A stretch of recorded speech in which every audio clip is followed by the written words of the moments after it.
Yeah, hello, wonderful viewers. Welcome once again to the broadcast of today. How are we all doing today out there? I believe we are doing okay. So, without taking much of our time, I would like to introduce the topic of today's broadcast to you, which is right there on your screen. Sad situation in Nigeria and IGBOLAND, in the IGBOLAND.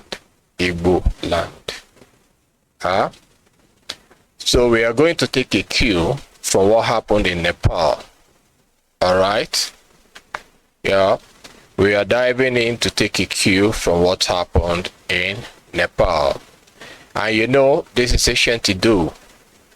We don't usually speak for political correctness because we are not here for such arrant nonsense or extreme shenanigan.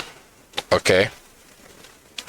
We are here to put in the square holes, the square pegs into the square holes, or the round pegs into the round holes. We are not here to negotiate with anyone because we don't truly care about how you do feel or how you will feel after listening to our broadcasts. Okay, so we are going to jump into what brought us here today. It's meant to be, the program is meant to be a very long one, but because of the capacity of our studio, we decided to break it into two, because we are talking about Nigeria and IGBOLAND, but this first part of it is going to deal essentially more on Nigeria. So we'll take a dive, or perhaps we'll draw a parallel from what happened in Nepal. Very recently, another one happened in the Philippines. Even while that happened in Nepal, a serious protest took place in France. But we are not going to draw our attentions to both the one of Philippines nor the one of France. It will be centered on Nepal. Do you know why we are going to use Nepal? It's because what happened in Nepal that brought about a change in the system, or in the landscape, or in the polity of the country known as Nepal, was an icebreaker. It changed everything. A protest was led in Nepal by the Gen Zs, not just regular Gen Zs, but Gen Zs that are from 13 years. They are mainly from 13 years up to 28. Over an incident or a system in Nepal that has been there for 2-3 decades and above. That is 20-30 years and above. So now, how would the pioneers or the frontliners of such a huge or massive scale of protest be 13 years old? Mathematically, it doesn't augur well with common sense. There is no correlation, It doesn't. 13 years to an issue that has been there for decades, long before they were born. But they came and they said enough is enough. These people have been disenfranchised at all levels by their so-called political juggernaut or cabal or bandits. So they have been stifled to a corner of perfect penury. Then the last straw that broke the camel's back came when they said, oh, you know, these politicians are useless people. Once they go to sleep at night, any imagination they have, it becomes a state matter. They come up the following day in the office and they create a law.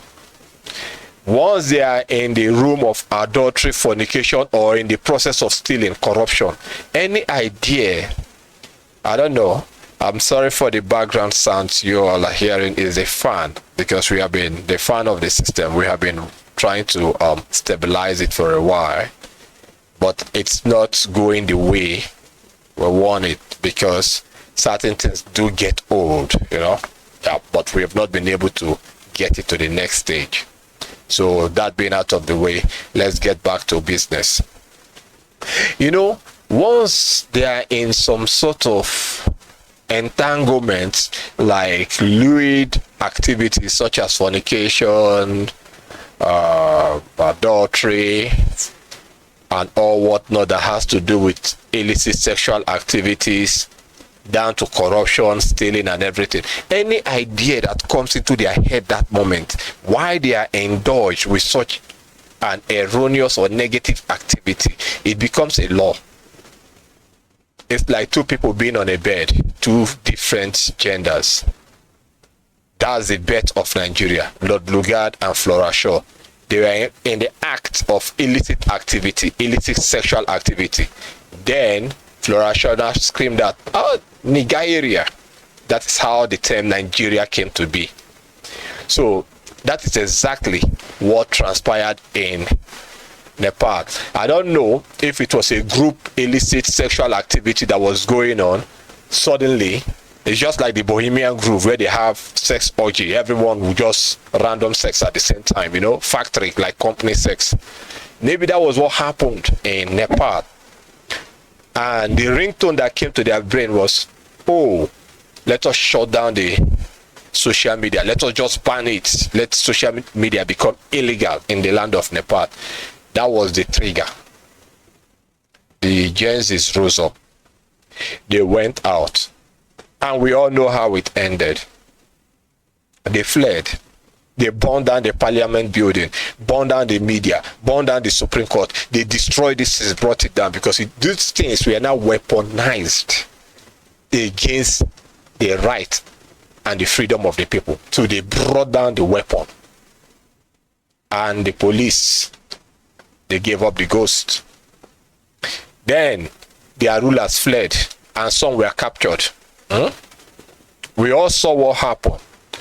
This is not a question of, oh, it was alleged that they shut down the social media just as the useless Nigerian content makers or reporters use or perhaps do bring out their reportage. Never excellent, never ever excellent. It is usually dull. So, to this very effect, I know why I had to go in this line to bring out certain examples. They are like foundation, prepping the foundation for our discussion. That's why I had to bring up the Flora Shaw incidents, the fluidity, and every other garbage, because we are going to deal with this useless thing called Nigeria and the system of Nigeria. Now, as you can see on your screen, I'm going to take off the title, the topic. I'm going to take it off. Yeah, so the topic has gone off. So there is teleprompting in what these people are saying. And after this guy makes his narratives, then I will jump in to hammer down on this thing. These are Nigerian youths. Look at them on your screen. Look at them. These are Nigerian youths. Look at them. Look at the trash, the garbage that is coming out from their mouth. These people, they are nothing less than 40 years or 50 years. These are Nigerian youths. Look at the nonsense that is coming out from their mouths. This is part one. The part two is coming. In this part one, you will see, this is just the youths in the studio. Look at the ladies, how loose they are. Very useless things. Now the pastors will come up here. The same pastors. The Nigeria that knows God. That is why there is no God in Nigeria. Even Lucifer himself, I doubt if Lucifer is really in Nigeria. The only things that I know that could be in Nigeria right now are the Anunnakis. The Anunnakis are the ones in charge of Nigeria. Lucifer and God himself, they have evacuated Nigeria. Anunnakis. Because these things in Nigeria, from Gog to Magog, they are all hybrids. Very useless things. With that being said, no apology as usual. This is ancient Idu. We are going to give this volume so that you all will get to understand the gravity of what is on the ground. All right? So let's pause it, give it the volume, take it back, then we are going to let it speak now. Play on. If you cuddle a woman for 5 days without knocking, she will fall deeper for you and connect deeper with you than penetrating 5 times in 5 days. And would actually yearn for that penetration. Then she will not yearn for it. That is where you build anticipation. What we do, we just touch, already, we choke. That's where we stop at the level of stimulation. Beyond stimulation, there is room for anticipation. You build anticipation with what you create with cuddling. That's where you create the strong bond and the connection. The reason we need to think about these things, men who knock well are losing their women to guys who knock right. Men who knock well are losing their women to men who knock right. So what does it mean to knock well and what does it mean to knock right? To knock well is for you to pound her like you're pounding yam inside the moyonyo to make the yam smooth. And you are delivering, you are doing what you think you need to do. But to knock right is to do it the way she wants. Any man is listening now, from today, let your woman knock you. Don't be the one knocking her. When your woman is knocking you, she knows the angle with which she wants the tip of your pinko to touch at every point in time. If my shoe is itching me, at that particular point, I want somebody to help me scratch. Now me, know where I want me the person touch. You can't be doing guesswork when you are knocking a woman.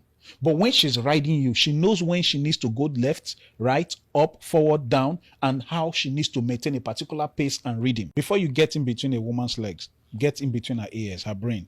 The brain is the most important organ of knocking. But if you really want to get the best out of a woman, get in her brain. You can talk to a woman to the point that she will be so wet. Mess up her pants before she will remove skirt. Then she's super wet and ready for a great duet because of what you have done to her in her brain, not between her legs. So how do you now mess up her brain? To do that, sir, it starts with credit alert. It starts with credit alert. Treat a woman like a queen. Make her feel loved. Make her feel appreciated. When she's grateful for how you treat her, that sense of gratitude brings about appreciation. That appreciation is what gives you a sense of fulfillment and joy that creates the erection to lift up. Because if you look down on a woman, your stuff will face down. Your pinko will always face down. When you treat a woman like a queen, when you go in, you will meet rivers of Babylon inside. That is why how you treat a woman is very important. It's very important to ask a woman, how do you want it? That's the first step to guarantee satisfaction. Where I know of somebody right now who the man is going through counseling with his wife just because she said, give me oral. And he's saying, from where he's from, it is an abomination. A titled man. In a case like that, where women cannot even come out and say, this is how exactly I feel and I want you to touch me. How do they go about it? You know, 1 Corinthians chapter 17 verse 3 says, husband and wife should meet each other's needs. If your wife says, I want oral, meet her need. If you don't meet her need, you're not fulfilling the commandment.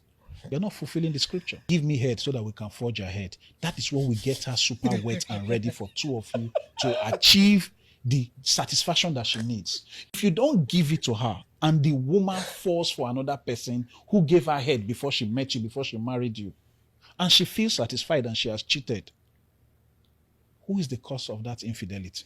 It's religion for man or man for religion. So now, this is the point where we need to understand that intimacy is about the two partners coming together to meet each other's needs privately. We don't need to use any spiritual authority to break the bond that they should have and the confidence they should have to allow each other to connect deeply without judging each other.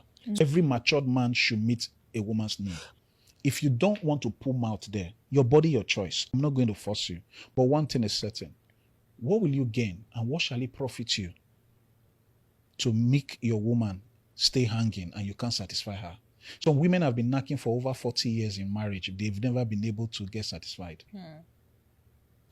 How fulfilled would that woman feel with that man? So you are going to take her to the next level of paradise where she didn't know she can exist.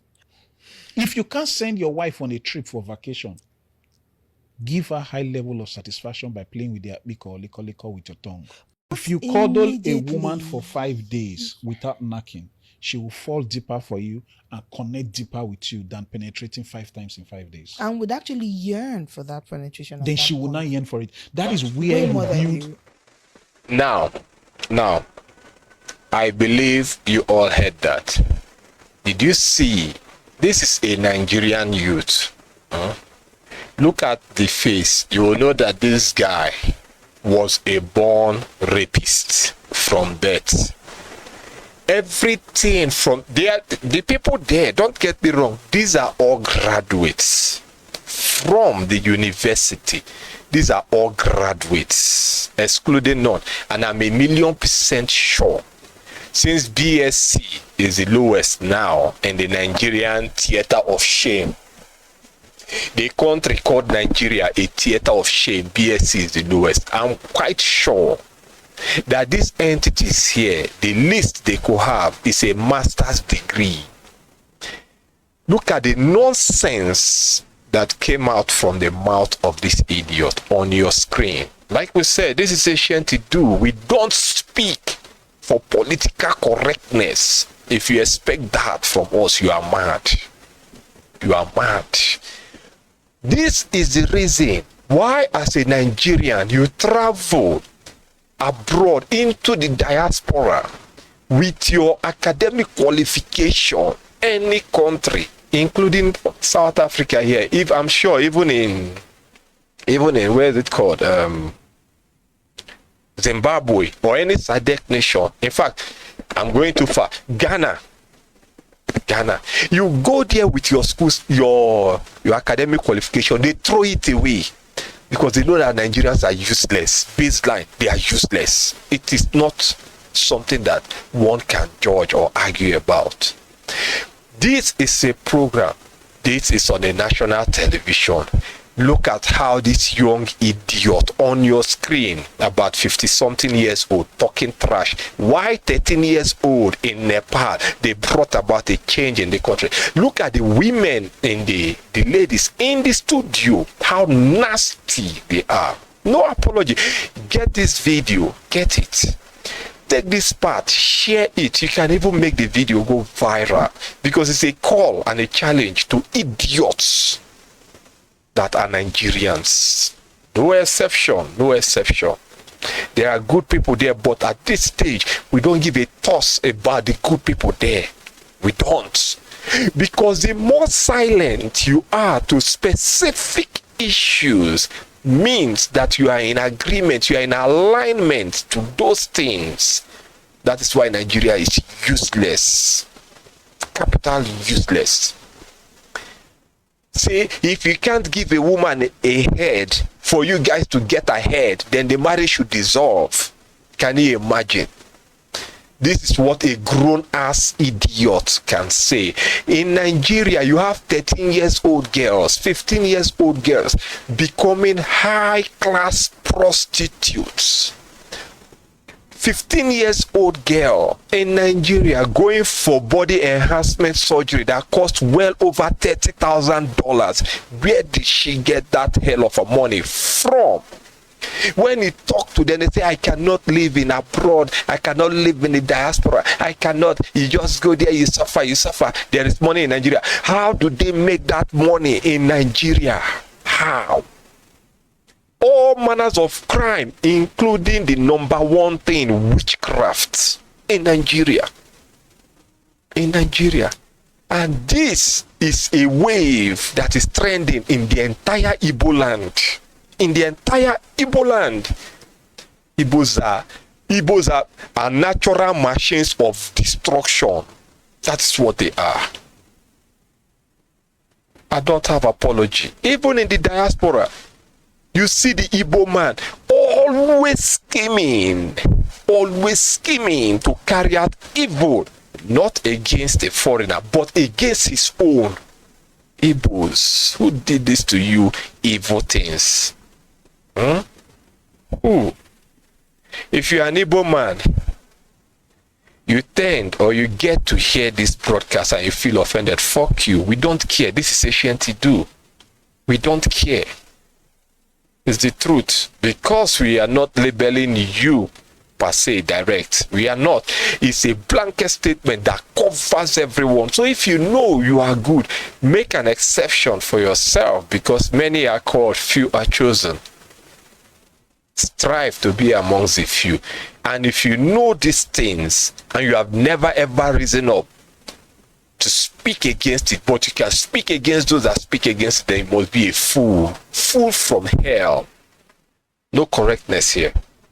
No correctness. Look at an adult talking about how to go oral sex, all manners of sex. You can sleep with your woman perfectly. Oh, how did he say it again? But the guy that sleeps with her right will take her away from you. This is the way to sleep with a woman. And those ladies, they are there. Oh, they are all gone. They are all lost. There is a way you mess up the mind of a woman and her pants will be soaked. Coming from the mouth of this idiot on your screen. This is the epitome of it. We have come to the zenith of the matter, where illicit things are promoted on TV across the board, and it is right. That is why we have an animal like Bobrisky in Nigeria. In Nigeria, being promoted by the same place, and yet we have in the same Nigeria Islamic killings. They are slaughtering people in the name of immorality, but they cannot slaughter this bastard on your screen. Neither can they slaughter Bobrisky. And Bobrisky went to the mosque and blessed them. A scam bless. He gave them money, and the same mosque that kills for immorality, they welcomed Bobrisky with an open hand, and the guy scammed them. It is there in public. But Nepal, the children in Nepal, they rose up.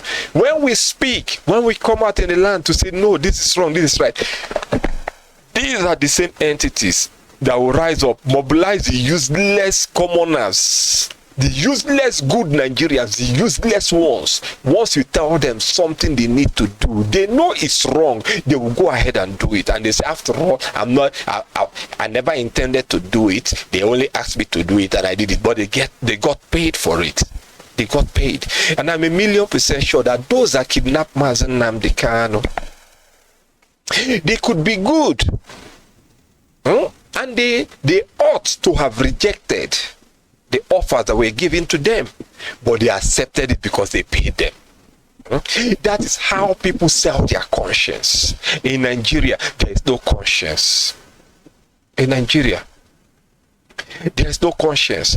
Give them money, more especially the Igbo man, he will do anything, just name it, anything at all. And the worst people to deal with, take note, are the Igbos, the IGBO. But a true born of the land is a UGBO, not IGBO. So you parade yourself as an IGBO, first and foremost, I see you as evil. Just as I naturally see the pastors. I see the pastors as evil. And that's a statement of fact that cannot be argued. That cannot be argued. So those of you that knows that these pastors are evil, but yet you can't say anything because you don't want people to look down on you, then you must be an idiot. Rise up, stand up on your feet and say these people are evil. And that is where it ends. No one is going to touch you. But the more you keep silent, the more evil keeps happening in the open, and no one is going to do anything about it. The fool on your screen, that's Nigeria. In Nigeria, the weather is very hot. In Nigeria, there is no winter there. What is that guy wearing on? Right there, leather jackets, black leather jackets. That is to show you that his brain is cooked up. The heat has destroyed his brain. The only thing left there now is sex. Only sex. Look at his eyes. Look at his eyes. You know that this guy is a hallucinator of extreme sexual activities. I'm sure that 1 million women now, they are all looking for ways to get hold of him, just as a useless Igbo woman. Again, another Igbo woman, Igbo, IGBO, based in the diaspora somewhere in Europe. All that woman can do whenever she comes on air, she's not a child, she's in her 40s or her 50s. Whenever she comes on air, is to talk erotically of how she wants to sleep with very dark man. Every now and then, oh, I want to have sex with very dark man. Oh, very dark man is going to scatter me. Every now and then, an Igbo woman says, oh, someone should get my message, her message across to very dark man. That she's a sugar mommy, she's ready to spend all her money on very dark man, an Igbo woman. And when we talk, Igbos will come out, hey, that's like that. There are some good people here. Shut up. Who told you that you are good? If you are good, you speak out. Huh? After all, it is written that by their fruit you shall know them. Whereby you say these things and you keep silent. Then someone wants to speak against it. Say, no, don't speak against it because there are some good people. You are mad. And I got to find out something.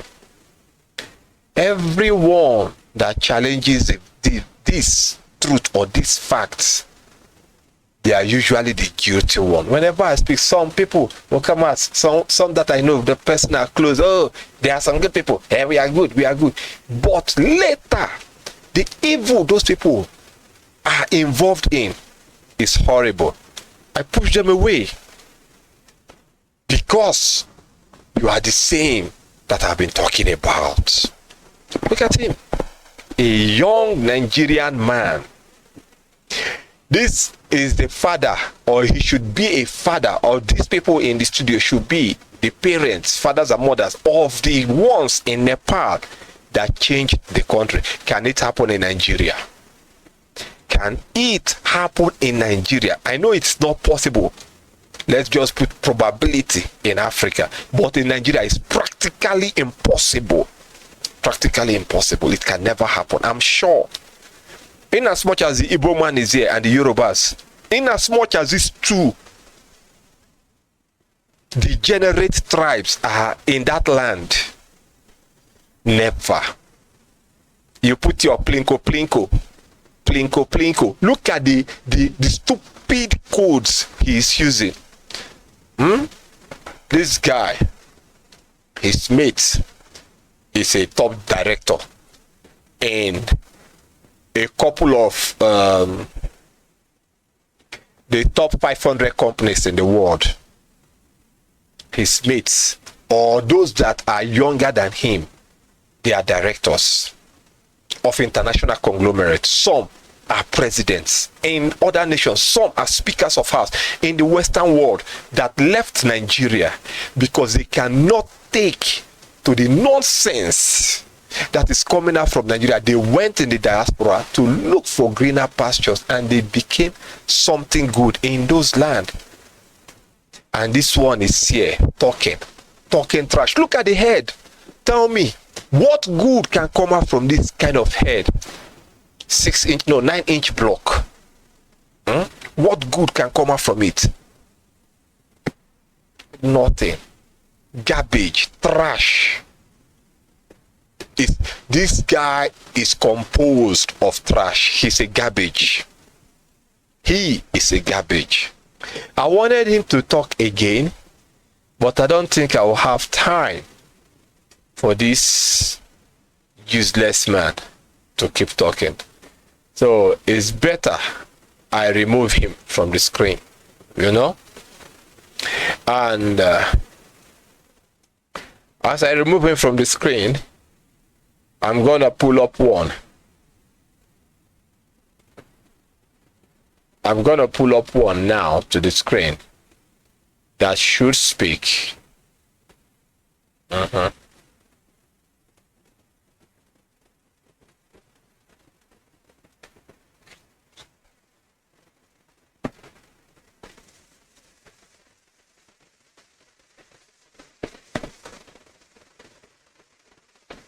This one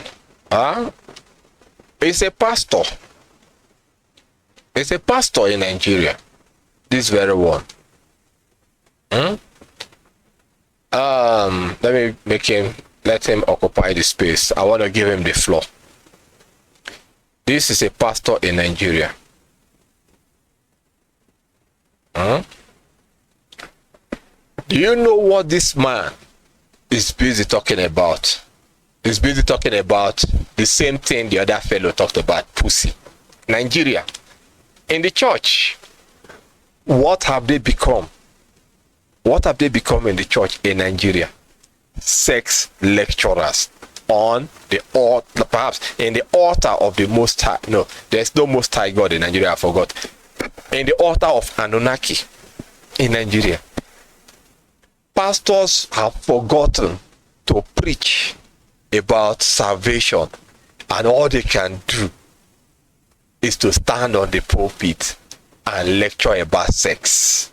And look at how the church is there. Everyone is silent. People, women, they are usually taking notes, copying erotic things. They are writing it down.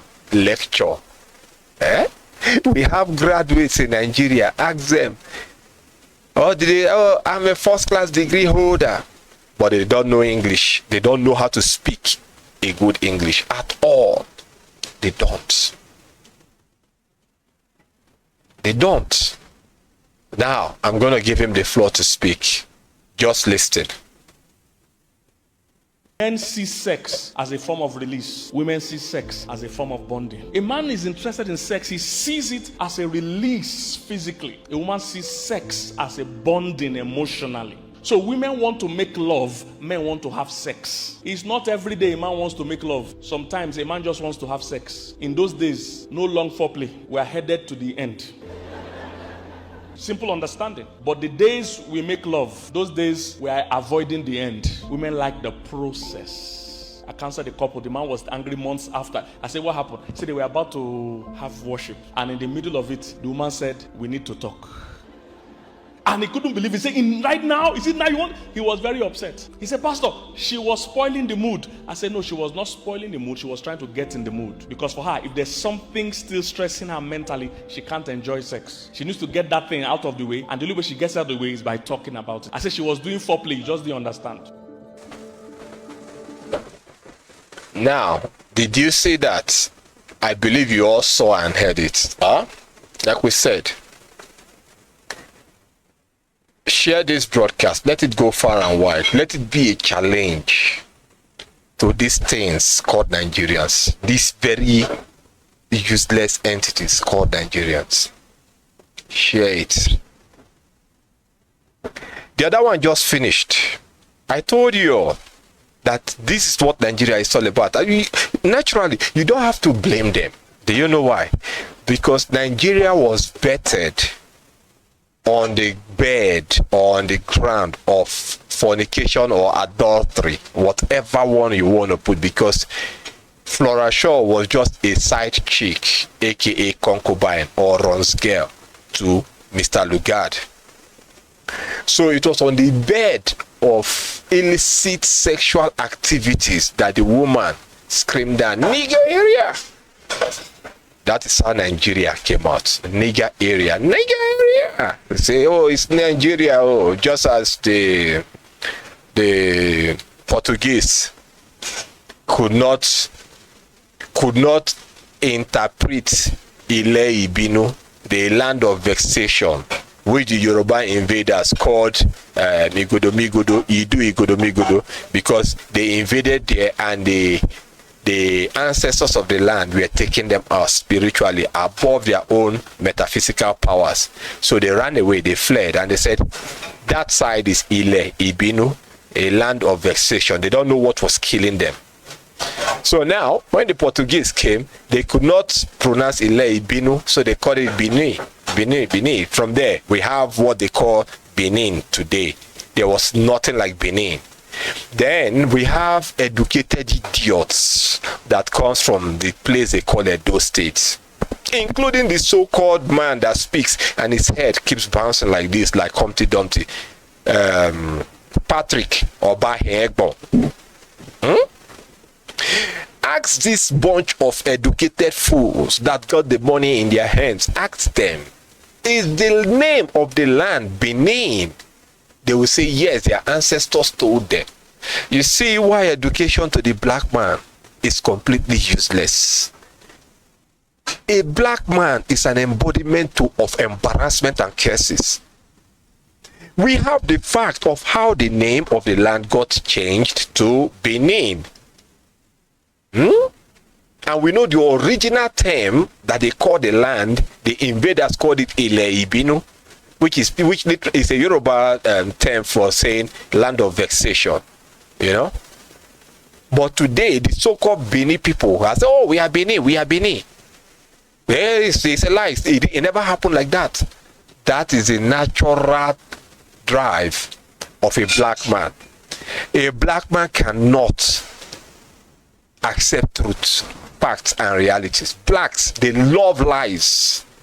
That's why no race on earth respects them, apart from selected few. They just pick them, handpick them. Later, the black will cry out, oh, brain drain. Who wants to die in the midst of denial without living to your maximum potentials? Who? Tell me. If they don't finish you up by witchcraft, they finish you up one way or the other. In Nigeria, in Africa, more especially Nigeria, more especially the Eastern Nigeria, old Eastern Nigeria, from Edo down to the coast, from Benue down to the coast. It's a shame. This is a pastor talking about how to have sex, how you need to clear the woman down, ravage her, destroy everything, and sometimes how you need to play the role of triple X. This is a pastor in the church, and women are busy writing. That's the only thing the Nigerian women are good for. Take them abroad. Maximum, if it's the UK, maximum six months, they divorce you. Even they will deport you back home. Because men like this have told them, if the man is not making you scream, if the man is not making you to see one of your ancestors that died 10,000 years ago during sex, send him away, he's useless. And you see the women, they do it. It got so bad in the UK that the UK Metropolitan Police had to do an emergency meeting because of Nigerian women.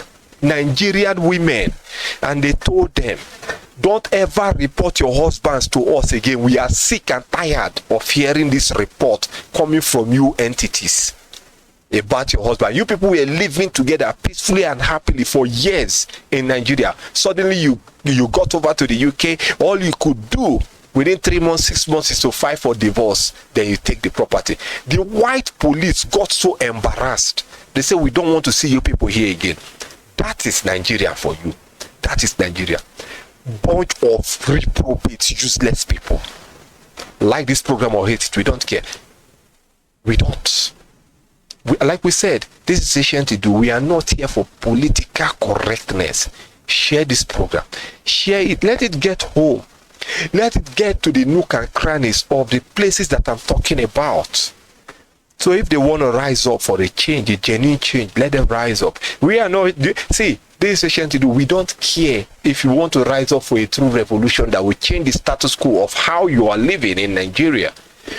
Cost of living has shot out of the roof. It has gone into the sky. It has gone beyond the stratosphere. It has gone beyond the earth. It has moved into another planet. It has moved beyond into another planet. While it is like that, you have Nigerians talking about sex. Talking about sex, witchcraft, magic, church, rituals, everything. And the suffering is going on in the land. You travel as a Nigerian in this very age with your certificates. Your certificate is 0. You have to restart all over again in the diaspora. Go through the school process again, get this certificate, academic records, and so on. Because the ones you had in Nigeria, or you brought from Nigeria, they see it as useless. Do you know why? Formally, they do accept it, but when they put them in the office, they don't even live up to the certificate they bring with them, or the certificate they produce, or provide, or give out, whichever one you understand. They don't live up to it. How can you have a master's degree in a certain discipline, and when they bring it before you, you know nothing about it? How did you get a master's? How can you graduate with 2-1 or first class in English, but you cannot even make any sentence in English? And yet, like in Canada, they had to force the Nigerians to a certain degree to write English exams. Do you know why? Because of the Yorubas that are going there, that have good academic qualification in English language, but they cannot even understand simple English in Canada. You give them something that is written in English, they know nothing about it, they look for an interpreter, and yet you are a graduate of English, first class graduate of English. You don't know nothing. That is Nigeria for you. A land where elephants fly in the afternoon. Everything is possible in Nigeria with no apology to anyone. It's a fact. It is a fact. And that is the way it is. So let's see this other one here. This other one is another mad fellow. His name is called Joshua Selman. Let me make him occupy the space. He's going to speak. I will let him speak. Another one on sex. Sex. This is a pastor. There are many people till today, even till tomorrow, they still listen to him. Oh, he's a great motivational speaker. He speaks and it looks as if the Holy Spirit, not only Holy Spirit, the rugged spirit comes into me and I feel like I am close to God. This is a man that said he rather prefers to go to the native doctor to get power because he cannot pray, fast, and wait on God, the same God that he's preaching about. This is a man. We have done the program here and we showed it when he said he rather goes to the native doctor, he rather goes to the idol to collect power. That was why he went to Ghana to collect that power from Duncan Williams. I don't know if his name is Duncan Williams, but I believe he stole that name from one of the American great musicians. He said his name is Duncan Williams. Duncan Williams, according to his story, he said he went to heaven to see God and he saw Range Rover Jeep there. Then he asked God, do they drive Range Rover Jeeps in heaven? God said, actually, yes. The idea of Range Rover on earth came from heaven. It was one of the angels that took the idea of Range Rover.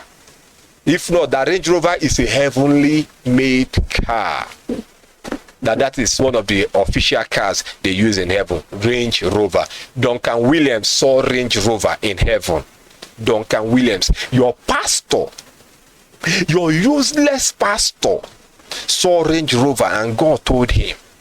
Till today, the church just swallowed it and everyone is wishing, I need to go to that heaven to drive a Range Rover. Idiots, what happened to driving Range Rover here on earth? What happened? That was why this one went there. He went and collected power. Now, he's here talking about sex. Cost of living in Nigeria has skyrocketed. A loaf of bread, I believe, there was some time ago. When was that? Was it last year on this program? Last year or last 2 years on this program? what's his name? There was a loaf of bread. I believe it should still be there in Nigeria. Sold for 40,000 naira. How many dollars? It's a shame. Just listen, well over $20. A loaf of bread sold like that in Nigeria. When a loaf of bread in the US cannot go beyond $2, depending on the quality or the brand or where you went to get the bread from. But in Nigeria, it's sold for over $20. Evil. A tuber of yam in the UK is sold for £3.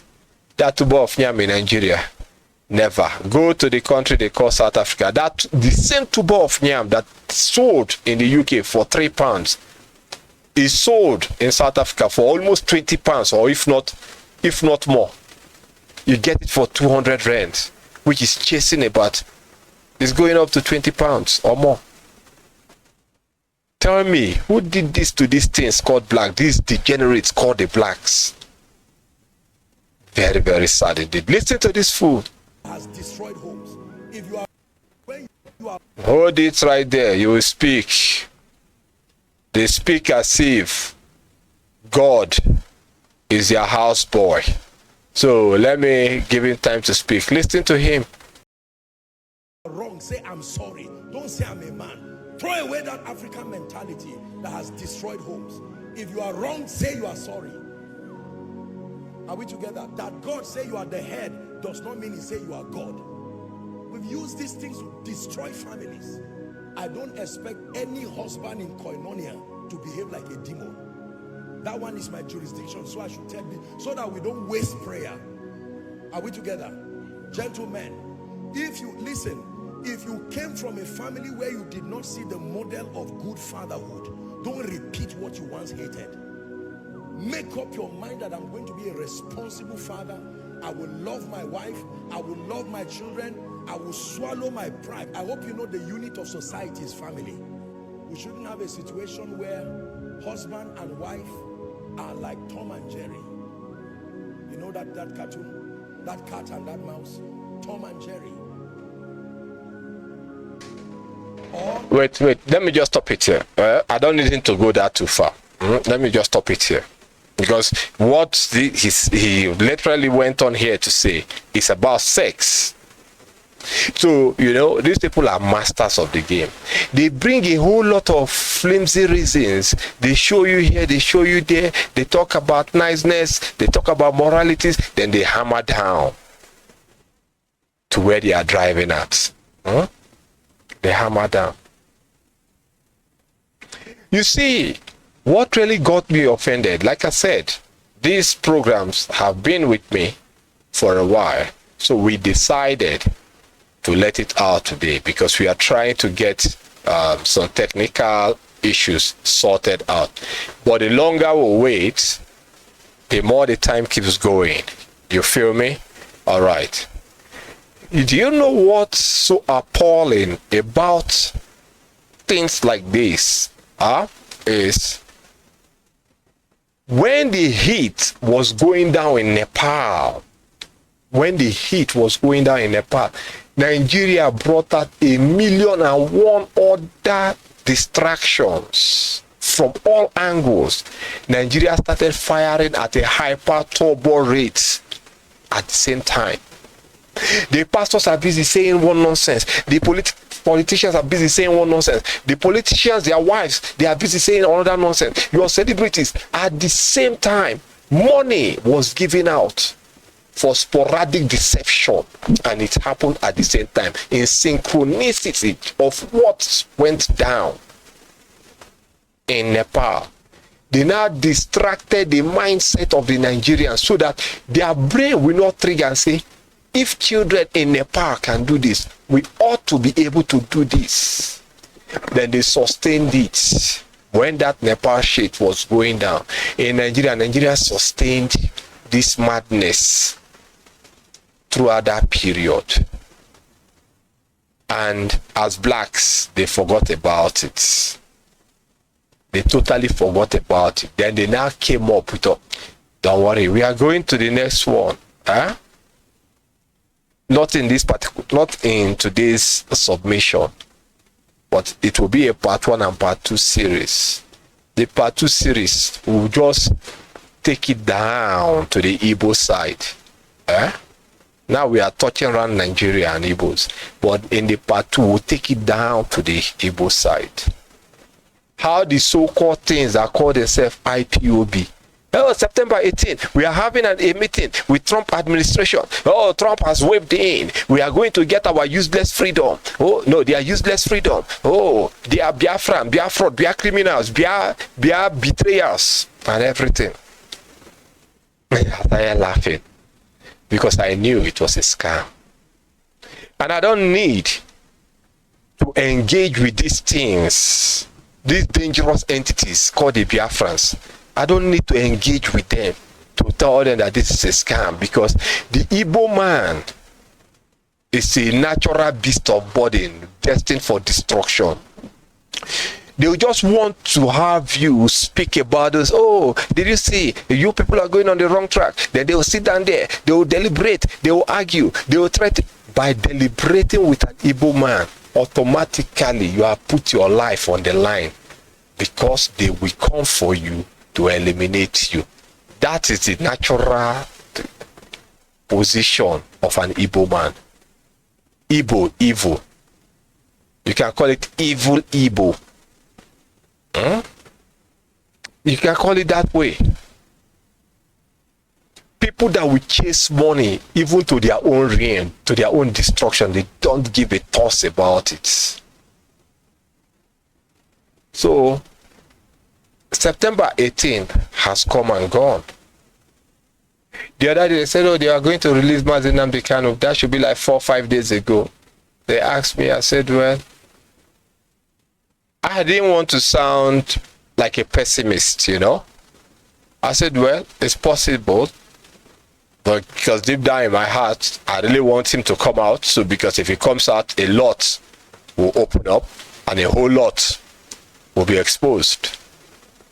But I knew it wasn't going to happen. It was just a show that they put on the table for deception. And some people got paid for it. Some people got paid for it. They have already cashed out. So I kept silent. Now, I said, let's just jump out here and tackle these people. So we'll be done with this.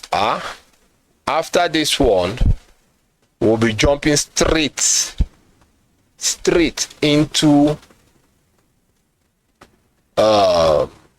the Biafra bullshit that went down. We'll jump straight into it. And expose everything that we need to expose, and how these Igbos are killing themselves in Nigeria. We are going to do that. This is another, okay, this one, this very one, I'm not meant to talk about it, but we are going to use it as part of the last phase of this program. It's about Ghana and the shit that is going on in Ghana. Maybe in the next program, we'll talk a bit more about it. Because we are going to expose the president of Ghana and the president of Rwanda, Kagame. How Kagame got paid over $100 million to accept deportees from Denmark. You know, Africa, black people, God, they will never rise. Let's just put it that way. They will never rise. Paul Kagame was the one that started this thing by collecting £10 million from Britain and accepted deportees. Just anything black, anywhere from the world, just bring it. Now Africa is doing the same. Ghana, America deported even those that are not Africans and other blacks. They deported them to Ghana. Ghana accepted them. Each deportee, if I'm not wrong, there was a price tag on the head of each deportee up to the tune of $100,000 for each deportees. That money was sent to this man, this Ghana president that you see on your screen. That money, America paid it to the Ghana president, to this very Ghana president that you are seeing on your screen. So Ghana president collected millions of dollars to accept deportees. It's not that the West is forcing deportees on Africa. No. These things called Africans, they go there, they collect money. They don't have conscience. Across the board of the black world, blacks are demons. They don't have conscience, no soul. They collected money and said, just bring anything. Why Ghana was accepting deportees from America? At the same time, there's a protest going on in Ghana. Deportation of Nigerians from Ghana, sending them out of Ghana. But they are under the same ECOWAS treaty. Now, why are they sending out those your treaty neighbors? You are sending them out, but you are collecting migrants from America, whether they are from Venezuela, whether they are from Iran, wherever you collected. And they said, oh, among the deportees, they have about 43 Nigerians. You only ask them, do you want to stay in Ghana or you want to go back home? They say, we want to go back home. So they made plans to transport them to Nigeria. How about the $100,000 that is upon the head of each of the deportees? Did you give them even $2,000? No, $1,000. Did you? The answer is no. They pocketed the money. They pocketed it. And say, oh, we are receiving, but you are deported. What a double standard. What a double standard. Is it that the whole Africa should be silent? No one should speak. Oh, Ghana is representing. Ghana is standing against the West. They are using this rubbish talk to deceive the so-called black Americans that are within Africans right now. You know, the black man is so lazy, mental-wise, that they cannot dig deep to know the truth. They just accept anything on the surface level, in as much as it's good. So I believe he's going to speak so that you listen. Then I'll take it off. Then I'll round up the program quickly. Can we? There's a message I want to pass to the whole world. This message concerns a particular region in Nigeria.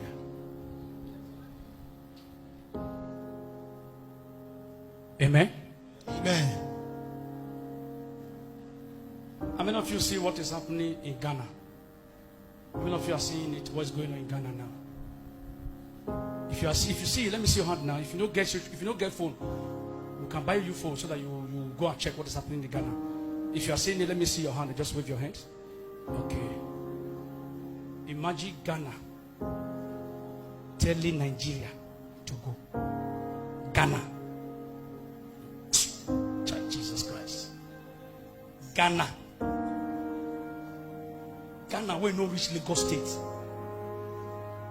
are so bold to tell Nigerians to leave their country. They get country where will be feed. Anyway, that's not even the reason why I want to talk. What is happening in Ghana is not targeted to Nigeria. It's targeted to the Igbo. The Igbo are the one that they are fighting, not Nigeria. There is something the world still did not know about an Igbo man. You can abuse me, no challenge, but I will say it. For how many years I've been talking in this country, I will continue to talk as God is putting it in my mouth. An Igbo man is a man like King David in the Bible. God said, David is a man after my heart. Igbo man is a man after God's heart. The earlier the world understand this, the better. Anywhere an Igbo man enter, he dominates. Now, shut up. You know, I have been allowing this my submissions in this very content. I've been allowing it to play through, but at this particular point, I need to interject. You feel me? Good. Now, this guy started by saying that, can you imagine Ghana asking Nigeria to leave Ghana? That Ghana is not up to Lagos State economically or economic wise. That Ghana, that Nigeria can feed, and so on. So there, let me address it before I address this other side. Have you seen the power of the Ghanaian cedi to the US dollar? I believe Ghanaian cedi at some point got to 3 or 5 Ghanaian cedi to 1 US dollar when Nigerian naira was well over 1,000 naira to the dollar. So 1,000 Ghanaian cedi, if it's not expensive in Nigeria, 1,000 Ghanaian cedi could be up to 5 million naira. Or let's just step down a little bit to 2 million naira or 1 million naira. Let's leave it at 1 million for 1,000 Ghanaian cedi. So sometimes when some idiots speak, you just don't attack them, you forget about them and attack the God that called them, because I know that the God that called them is not the Most High God. We have an understanding how the Anunnaki created a hybrid called Adam, and from there, you know, mixtures of machines, aka hybrid, amongst the seeds of mankind. So when some idiots speak, you just pass. And sometimes if you are passing, you make a remark so that some people will wake up and know. And that's the remark I'm making here right now. Does this guy with his God know anything of recent economic situation or position of the world right now? Ghana can produce electricity for their citizens. Does Nigeria have a national electric grid? No. The last time I checked, I don't know if I put it here, but if it's here, I'll still bring it up. Let's see. I don't know if I put it here. If it's not here, I'll try to look for it and put it up here. I don't think it's here. It's not here.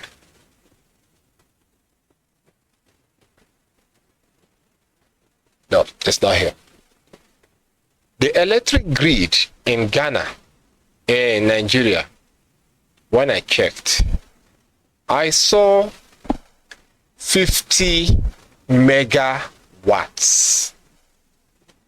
What the hell is 50 megawatts for an entire country? An entire country that has a land mass of, I think, 900,000 square meters. 900,000 square meters, thereabout, Nigeria. And you have only 50 megawatts of electricity output in the whole of Nigeria. Is that not a shame? And yeah, I've seen it. I'll pull it up in the screen later. And you can boldly stand there and speak about Ghana like this. Then now he jumped again and said the Igbo man is like King David. That whenever people don't understand anything about the Igbo man, this is where I'm having a problem now. He shouldn't say that the Igbo man is like King David. He should say that the Igbo man is like Azazel. Do you know who Azazel is? Azazel is the principal archdemon in hellfire. That is how the Igbo man is. Because I don't see any reason why there should be a global coalition against them when they step into your land. They are 1,000,000% ready to break all the rules of your land in an arrogant way. Very, very arrogant. There are two types. There are the ones that are Igbos, IGBO, and there are the ones that are UGBO, Ubo. Most times they mistake both of them as IGBO. But when you see the ones that are doing well, morally right, I'm not talking well in an illicit way, morally right, those people are the true UGBO, the true Ubo that have been cloaked with the identity of IGBO. How can you go to Ghana and have a Zendibo in Ghana? The Igbos are never ever united. These people are the principal disunited entities that you can find anywhere on the surface of the earth. You can go to a country and you will see 10 different Igbo groups or even 20 different Igbo groups having different meetings. But look at other tribes in Nigeria. Even if there are 1 million in that country, they speak with one voice. Put two Igbo people together, they can never ever agree with each other. Highest, one will kill one for the other. Highest. I'm not saying that there is no cooperation when in true fraternity or whatsoever, as brothers. But you have to be careful when dealing with them. You have to be extremely careful. Say they are like King David. If they are like King David, they go to other people's country, they build it. What happened to their homeland? Why can't they build it? Why is it that in their own homeland, the only thing that you can find from the length and breadth of the entire Igbo land are shrines? Places of ritual sacrifice that have been there for thousands. This is not a joke. For millennia till today, they still uphold those places. But they can kill each other for land, for money, for women, for material things, for envy. Just name it. Name it. It's not an easy thing. It's not a light thing. This is standard. Standard. We are not joking about it. It's not a hoax, it's a reality. So when you see them stand in the pulpit or public places to praise the Igbo man, how good, how this they are, how that. No. This is what the scripture says, that pride goes before a fall. Pride goes before a fall. Just like the first idiot that I played, that had to look for a section in the Bible to support his erroneous submission. Even the Bible said that you need to please your woman. Can you imagine? These are all products of Igbo people. Once they are in error, once they have positioned themselves in position of wickedness, evil, they will open the Bible and show you, even the Bible said this thing here. That's why we are doing evil. You see, that's why we are ancient to do. And that's why we'll point the hammer of justice upon you. We don't care how you feel. It's natural. So when I see some people say, oh, we are not Igbos, we are from this part of the country, or they just form any name, even if they bear Igbo names. I don't blame them. They have their reasons, because they might not be able to, put it together and say, oh, because of this or because of that. They just say it and walk on. We know why they do such. So continue, Mr. Man. An Igbo man enter, he creates. It is not their fault. That is how they were wired by God. There is this particular hatred on an Igbo man. Because anything... Listen, it wasn't God that wired the Igbo man like that. They were bioengineered into it. They were bioengineered. God will never create anything that is useless. That was not the natural disposition God created. It was bioreversal, and we know how it was done. So you follow this channel, you join us, because we are going to, if not on this channel, we are going to get a special channel for those special teachings. How humanity was reverse engineered and hybridization of mankind came up. From there, the birth of humanity rose up. We dive into that section, because this ancient Idu, this particular section, is to deal with certain trends. So we're going to jump into a different tier entirely to teach or to speak about the hybridization and the mechanization of the seeds of mankind into humanity. So it wasn't God that created the Igbo man in that fashion. It was done by your God, the Anunnakis. Continue. An Igbo man put hand. Well, be that they don't want you where that thing must progress. There are people that God loves. God covered them with his wings. The more you try to fight an Igbo man, you are killing yourself. Any country they are, they dominate. Anywhere they enter, they dominate. That is why Nigeria can never allow an Igbo man to become president. I've been saying this since 2015. Nigeria are still holding the Igbo for going because they know say if Igbo go and Biafra is established, Nigerian name go enter grant. I am telling you, I'm a prophet. I'm not from Igbo, I'm not an Igbo man. If Nigerian nation is released today, there will be no nation in the world that will compete with the Igbo nation. Now, let's stop you there, because your foolishness has gone beyond the Rubicon of sanity. He said he is a prophet. He's not lying. We don't care what you are. You can be anything that you want to be. That's entirely for you and your foolishness. Okay? And for your information, no one is holding the Igbos from not moving. Even the Biafra, we have solved the problem of Biafra, but they cannot listen. You know why? They are black people, they are Nigerians, they are Igbos. So they can never ever learn. Let's move over to this one. Yeah, quickly. You see, when that stuff went down in Nepal, this lady popped up. I don't know where she got that money from. She engineered, or they constructed, the largest cooking pot ever.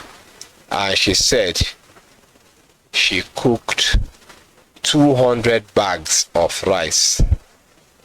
I don't know the total weight. I don't know the total weight of 200 bags of rice, but I know that each bag of rice is about 50 kilograms, 50 kg. So she cooked 200. Is it 200 bags or 250 bags? That is what she cooked. She said she was gunning for the Guinness World Records. And there you are on your screen. You can see it there. She got it. This was another deception in Nigeria. Another deception. When Nepal, the issue in Nepal went down, Nigeria came up with a lot of distraction that took the mindset of the people away from the truth of the reality on ground. And everyone was focused on this achievement. To start up with, can we ask this lady, where did she get the money from to cook 200 bags or 250 bags of rice? Where did she get the money from? You know, in Nigeria, they actually don't check such. All they do is just bring it. There is a God that provides. So they don't give a damn about morality. They don't. People are serious, fighting for a change, changing their status quo, changing everything to be counted amongst the humans. Nigerians are busy deceiving themselves, lying to themselves, showing the world that, do they think, what is there in Guinness Book of World Records? What is there? It's a pity. This is a Nigerian youth. This is a Nigerian youth. So what do you expect? My camera has gone off.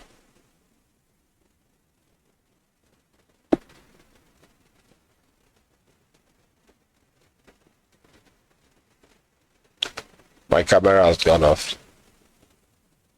So let's see if I can get the camera back. I don't know why it had to go as we are about rounding up our program. So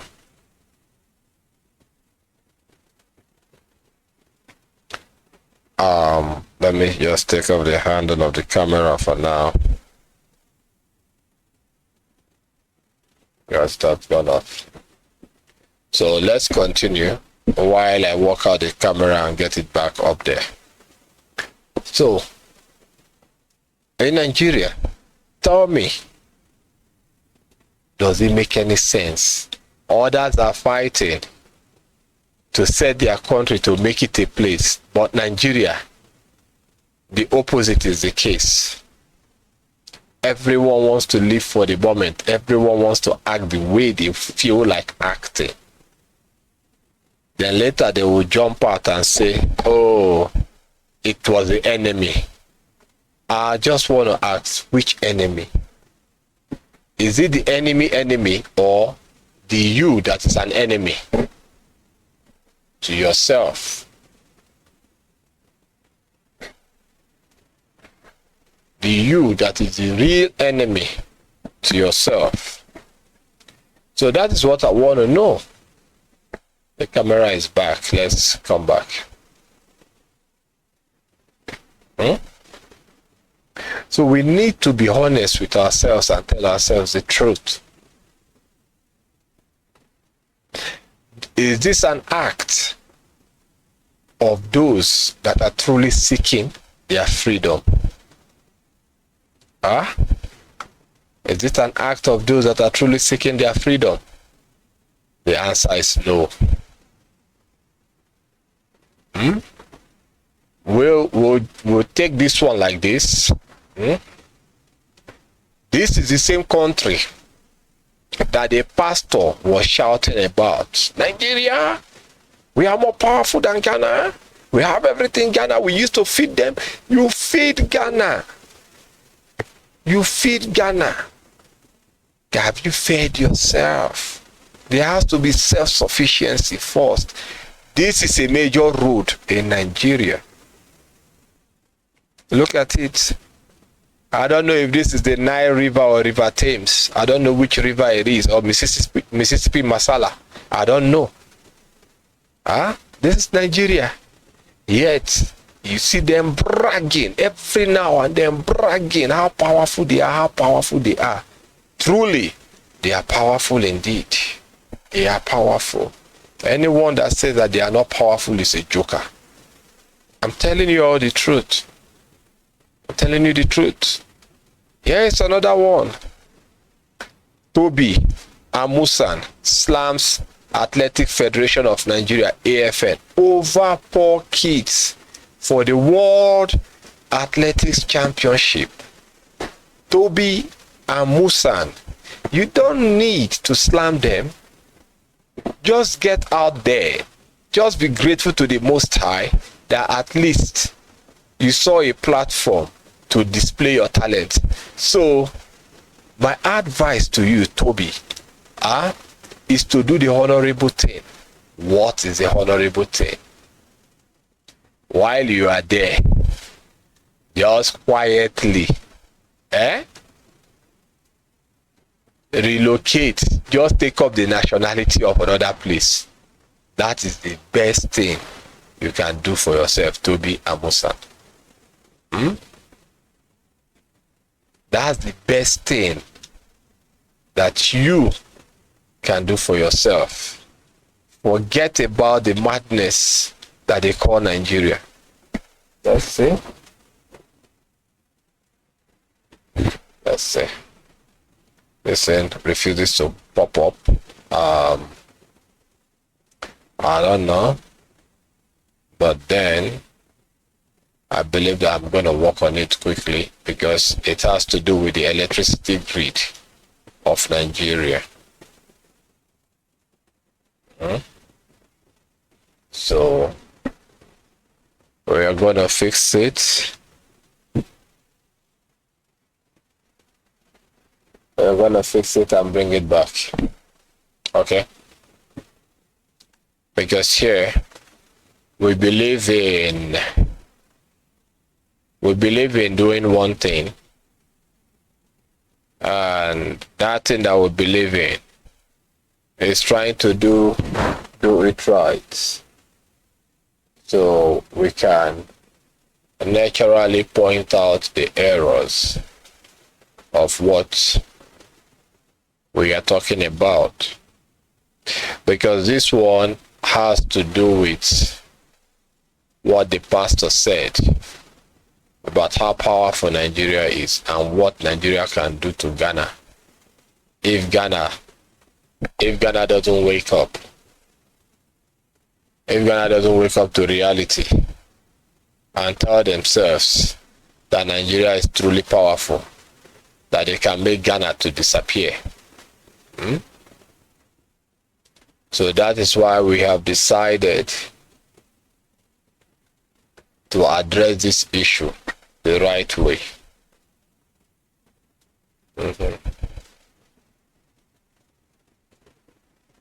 Let's see if now.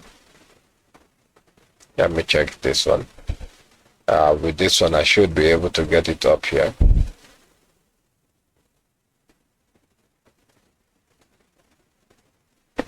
Yeah. I should be able to get you up here quickly. So I'm bringing it to you, ladies and gentlemen. I'm going to pull it up to the screen right away, right now. So that why we are doing this is to show you all the truth of the matter, so that you all will get to understand what's going on in the place they call Nigeria of today. Because there are lots of people that are out there believing that that they are true patriots, but they forgot one thing about the seed of patriotism, that it is a long seed that cannot in any way be hidden. So, ladies and gentlemen, here we are. What do you see on your screen? This happened technically at the same time when the program was going down in Nepal. A lot of things has gone wrong in Nigeria that it can never ever happen anywhere else on the surface of this world, but in Nigeria it's okay. Once at a time, we've gone way out of our timing for today, so we are going to round it up with this very word now. As I did, it said just in, national grid collapses. National electricity grid collapses. When this information got to me as at then was around the time you see on your screen, 12:25 p.m. It says Abuja district had 20 megawatts, the whole of Abuja. Benin 10 megawatt, Lagos 0, Enugu 0, Ibadan 20. This is all. The rest part of Nigeria is 0. That is in all was about 50 megawatt. I believe it should be like 50 to 60. But what we captured that we want to use for this program today is what you see on your screen. For a land that is over 900,000 square meters, to have only 50 megawatts of electricity is a disgrace. Yet you see their pastors bragging of what God said and what God never said. You see them talking about how they can pray and heaven, God will jump down from heaven. The other one said he drinks tea in his house every morning with God. One man drinking 5 cups of tea every morning. Is that gluten or holiness? It's up to you to decide. Like we said before, share this broadcast, share it. Join us again in the next and exciting episode of Ancient Do. We'll see you all in the next one. Thank you, and bye-bye from us to you. We have to come to the end of the program this way today because we have gone way beyond our planned timing. So let's end it here so that we'll be able to run the part 2. So this is a food for thought for everyone. Share. If you know you are genuinely interested in having the land return back to the way it used to be, then it's up to you all to share this broadcast. Make sure that it gets to the nooks and cranny of where it's meant to get to. Put it on any other platform, and gradually we'll wake up the mindsets of the people, and the change, the genuine change that we need in the land will spring up. We are not here based on alleged or allegation. We just say things the way it should be said. So from us to you is bye-bye. See you in the next one.